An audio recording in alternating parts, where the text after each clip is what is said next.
Pembacaan Alkitab tanggal 13 September tahun 2022, hari ke-256.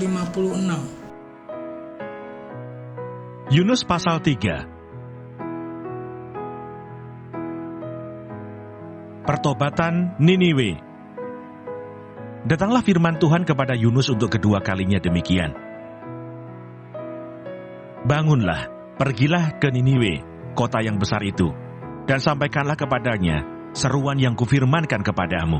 Bersiaplah Yunus, lalu pergi ke Niniwe sesuai dengan firman Allah. Niniwe adalah sebuah kota yang mengagumkan besarnya, 3 hari perjalanan luasnya. Mulailah Yunus masuk ke dalam kota itu, sehari perjalanan jauhnya, lalu berseru, 40 hari lagi, maka Niniwe akan ditunggang balikan. Orang Niniwe percaya kepada Allah, lalu mereka mengumumkan puasa dan mereka, baik orang dewasa maupun anak-anak, mengenakan kain kabung. Setelah sampai kabar itu kepada raja kota Niniwe, turunlah ia dari singgasananya, ditanggalkannya jubahnya, diselubungkannya kain kabung, lalu duduklah ia di abu. Lalu atas perintah raja dan para pembesarnya, orang memaklumkan dan mengatakan di Niniwe demikian, manusia dan ternak, lembu, sapi, dan kambing domba tidak boleh makan apa-apa, tidak boleh makan rumput dan tidak boleh minum air. Haruslah semuanya, manusia dan ternak, berselubung kain kabung dan berseru dengan keras kepada Allah, serta haruslah masing-masing berbalik dari tingkah lakunya yang jahat dan dari kekerasan yang dilakukannya. Siapa tahu, mungkin Allah akan berbalik dan menyesal, serta berpaling dari murkanya yang bernyala-nyala itu, sehingga kita tidak binasa. Ketika Allah melihat perbuatan mereka itu, yakni bagaimana mereka berbalik dari tingkah lakunya yang jahat, maka menyesallah Allah karena malapetaka yang telah dirancangkannya terhadap mereka, dan ia pun tidak jadi melakukannya. Mazmur 73. Pergumulan dan pengharapan. Mazmur Asaf. Sesungguhnya Allah itu baik bagi mereka yang tulus hatinya, bagi mereka yang bersih hatinya. Tetapi aku, sedikit lagi, maka kakiku terpeleset, nyaris aku tergelincir. Sebab aku cemburu kepada pembual-pembual kalau aku melihat kemujuran orang-orang fasik. Sebab kesakitan tidak ada pada mereka, sehat dan gemuk tubuh mereka. Mereka tidak mengalami kesusahan manusia, dan mereka tidak kena tulah seperti orang lain. Sebab itu mereka berkalungkan kecongkakan dan berpakaian kekerasan. Karena kegemukan, kesalahan mereka menyolok. Hati mereka meluap-luap dengan sangkaan. Mereka menyindir dan mengata-ngatai dengan jahatnya. Hal pemerasan dibicarakan mereka dengan tinggi hati. Mereka membuka mulut melawan langit, dan lidah mereka membual di bumi. Sebab itu orang-orang berbalik kepada mereka, mendapatkan mereka seperti air yang berlimpah-limpah. Dan mereka berkata, bagaimana Allah tahu hal itu? Adakah pengetahuan pada yang maha tinggi? Sesungguhnya, itulah orang-orang fasik. Mereka menambah harta benda dan senang selamanya. Sia-sia sama sekali aku mempertahankan hati yang bersih dan membasuh tanganku, tanda tak bersalah. Namun sepanjang hari aku kena tulah dan kena hukum setiap pagi.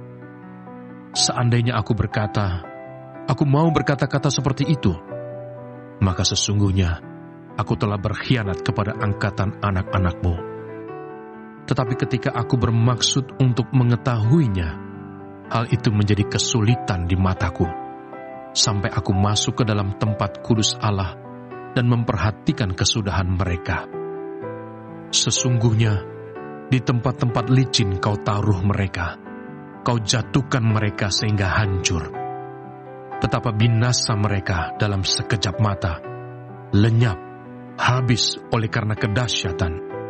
Seperti mimpi pada waktu terbangun ya Tuhan, pada waktu terjaga, rupa mereka kau pandang hina.